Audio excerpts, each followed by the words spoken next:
name is Connor. This is our story.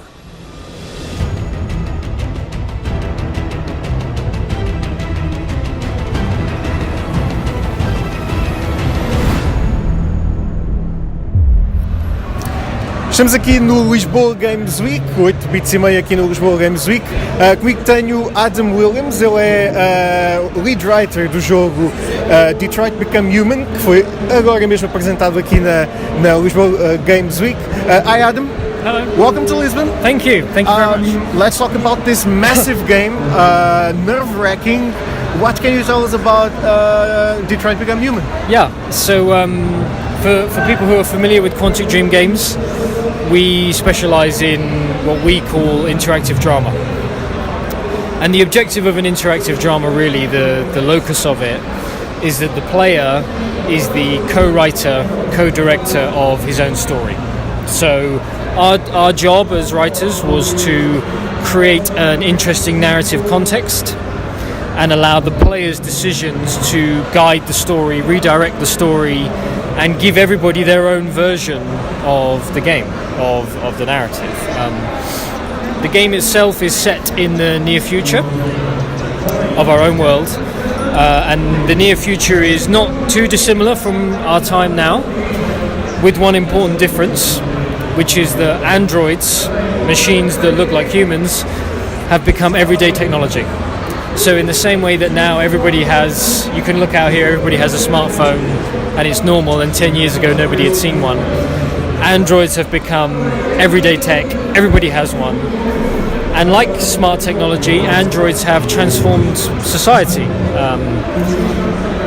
in some ways that are clearly good and in some ways that are more ambiguous. So androids have made a lot of people very rich. They've given people a lot more leisure time. Boring and repetitive tasks, cleaning, manufacturing, etc., are handled now by machines. Dangerous tasks, firefighting and stuff, handled by machines. Machines are also moving into areas like operating on people in hospitals, teaching children in schools, even minding children. And this has given everybody a lot of free time, but it's also driven up unemployment. And it's created an underclass of people who used to have work and felt like they were contributing to society, and now they're unemployed, and now they've been replaced by machines, and they maybe resent the intrusion of machines into this society. So the idea with that was to create a social context that takes what we see today in our own world and projects it forwards 20 years. Some of the tensions and some of the themes, the universal themes of society today, projected into the future, and to use androids not as a sci-fi device, but as a prism through which to explore issues like social equality, issues like how different sections of society interact with each other, what happens when you have a two-tier society. Now, into that complex situation,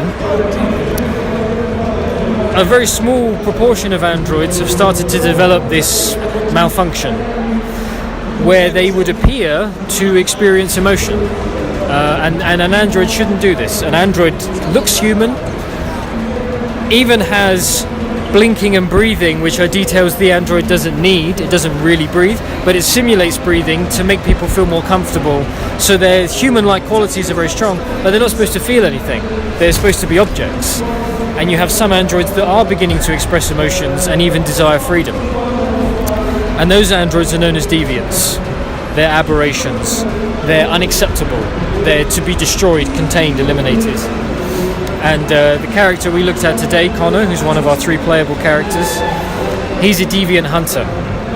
He works with the human authorities to hunt down deviants and destroy them.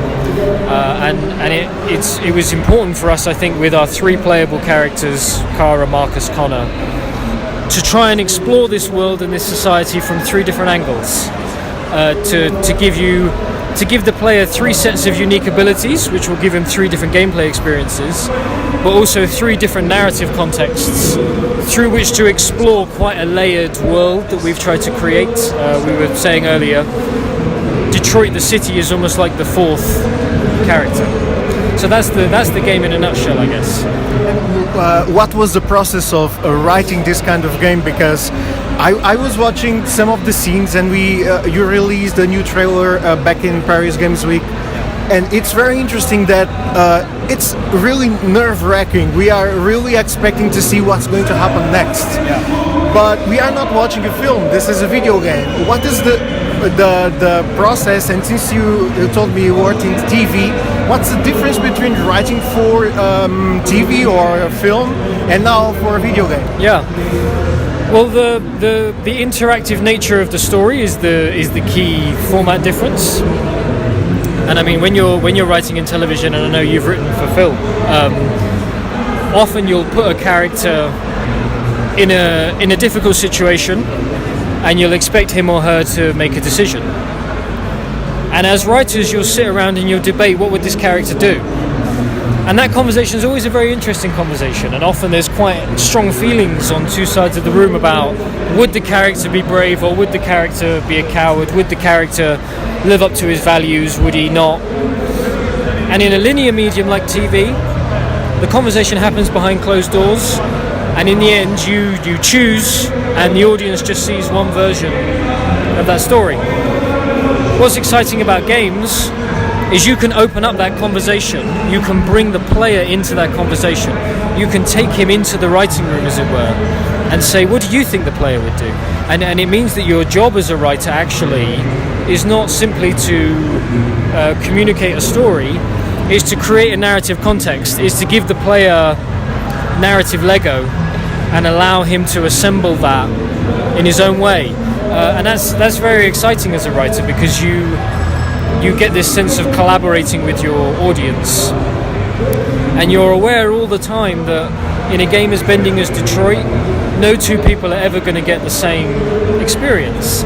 And so having something that's that flexible and that's that personalized to the audience is very satisfying as a writer. Of course, it has technical challenges in that you end up writing a huge amount of content because you're trying to encompass a wide range of possibilities.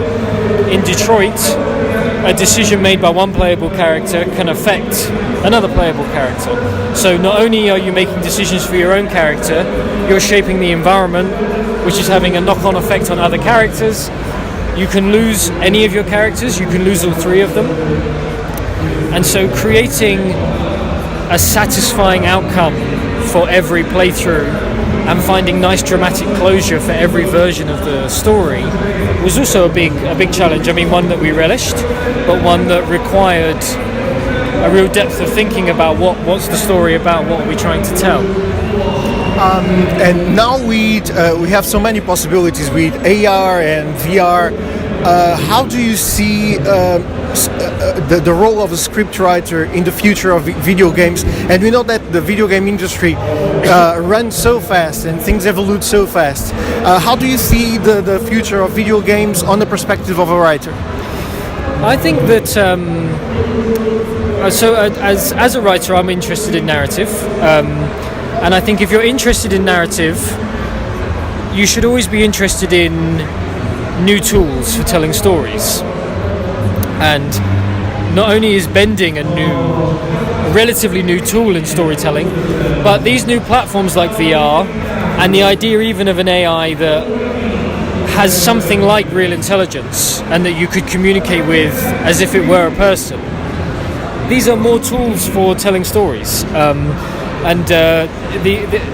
If you're a writer, I think, and you're in video games, you're kind of in the wild west of storytelling, because everything's new, there are so many new horizons, and it's really a question of finding the story you want to tell and going on a process of discovery. I mean, I think we're discovering with our audiences what works, what doesn't work, and what the potentials for the medium are. And you know, what attracted me about Detroit in the first place, and what I've enjoyed about working on it so much, is this bringing in of the player to the process of telling the story. My hope is that players will come with us on that journey to see just how far we can take bending and interactive fiction. I mean, we've done it before with Heavy Rain and Beyond, Detroit is really the next level in terms of the depth of the bending, the ways in which the story can be adjusted. It's a much bigger story than we've told before. The outcomes, the different permutations are huge, and we really want to see what players make of that and what kind of collaboration we can get going with players. That feels to me like the most exciting frontier of storytelling. Absolutely, and we are thrilled to have this possibility to play Detroit Become Human. Adam, thank you so much for being here in Lisbon. How do you think Lisbon is? The weather? It's my first time in Lisbon. Okay. It's beautiful. I'm an Englishman. So to me this is hot. Exactly. People are wearing scarves and coats and I'm ready to put my shorts on. It's a beautiful city and this event is really spectacular. I mean, it's great for us. It's the biggest here in Portugal. Yeah. And it's important for you to be part of this. Getting in touch with the fans is always fascinating because they're the people you're addressing your game to anyway, but also they're seeing what excites them. Brings home to you. You know, when you work on something for many years, you can sometimes end up with quite a small view. You see the problems, you see what you're working on, and when you talk to people and you understand people are excited and it is a sense of responsibility. We want to deliver something that will satisfy people, but it's also a huge boost for us to see how excited people are and that people understand what we're trying to do and that we're trying to do something a bit different, and they appreciate that, I think. So we are really excited to play this game. Thank you so much again. Detroit Become Human will be available spring next year. Okay, perfect. Bye guys.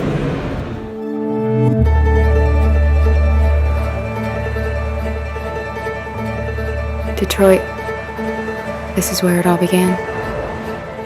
The world's forge.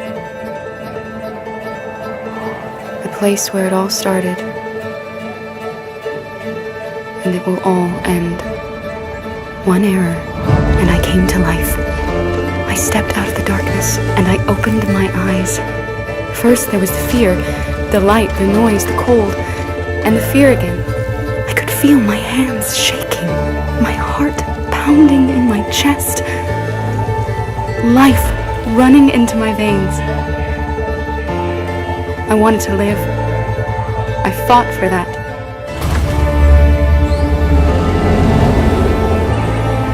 I had to find out what was outside. I had to see daylight, feel sunshine on my skin, wind on my face, to see the world, the colors, the smells.